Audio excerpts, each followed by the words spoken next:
as the Outlaws rode into town.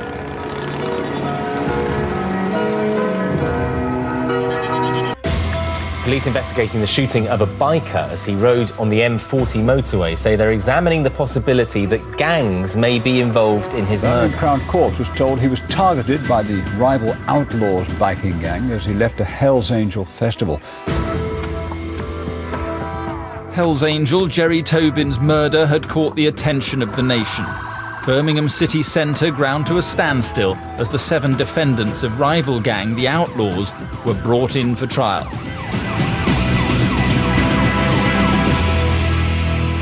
Certainly at the beginning of the trial, there were hundreds of members of the Outlaws motorcycle gang who would come into the city and stand outside. They tried to get inside the court, but only a small number were allowed to do so. But the remainder stood outside and, to be fair, were fairly intimidating to people passing by.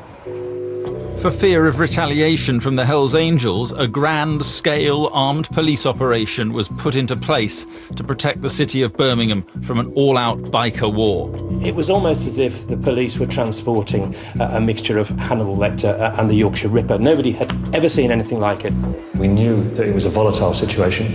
We weren't sure whether Hells Angels intended to also attend the trial. We felt, had they done so, there could have been some quite serious confrontations.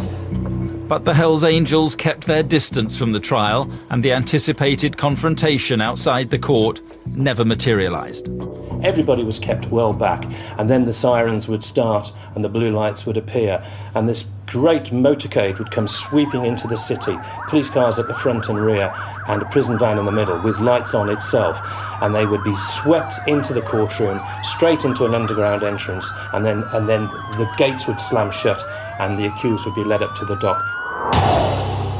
A dramatic announcement on the first day of the trial. Sean Crichton, leader of the Outlaws, had written a letter to the prison governor of Her Majesty's Prison Woodhill, wanting to change his plea.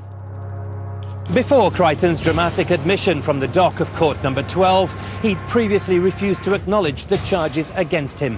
A formal plea of the accused has confessed to the killing. Sean Crichton's change of plea to guilty had been kept secret until now on the orders of the judge. We had a message from a prison governor while he was on remand to say that he wanted to speak to us. And I sent some detectives to see him in prison, and he handed over an A4 sheet of paper in which he confessed that he was responsible for the murder. He denied that any of his companions within the chapter of the Outlaws was responsible, and he pleaded guilty to all offences, the murder and firearms offences, on the very first day of the trial. This was Crichton's desperate attempt to take the rap, hoping he would save his fellow gang members. His handwritten confession of guilt meant he would not be seen again in court before sentencing. Now it was down to the prosecution to convince the jury that the rest of the gang were equally guilty of the Tobin murder. They're a frightening bunch. They look like how you would expect them to look. They're heavy-set, fairly grim-faced, tattoos, earrings. They were unwilling to take any part in the trial. It came out in evidence that most of them had been involved in day after day of police interrogation, police questioning, some 40 hours in each case, and almost without exception, they all simply looked back at the police officers and said they had no comment. Gerry Tobin's mother bravely attended every day of the trial, witnessing the events that led to her only child's murder as they were played out to the court.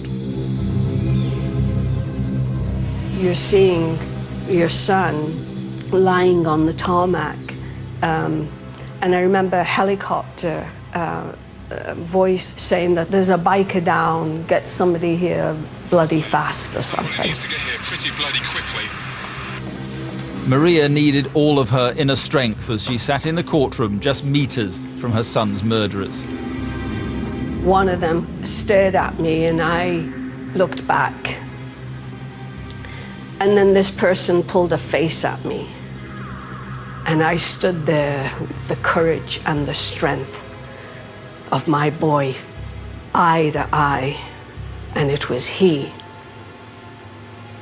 that needed to turn from me.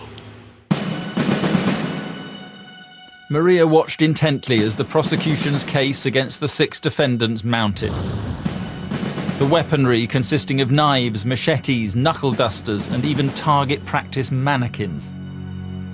The burnt-out car that had been previously owned by Crichton, and the extensive CCTV images were shown to the court. It was almost a murder on film.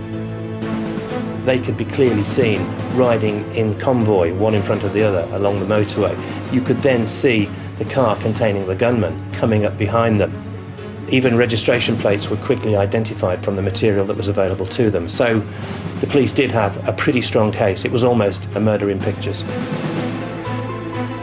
The defendants offered very little. Simon Turner, unemployed, married with kids, said he was in the clubhouse at the time of the murder.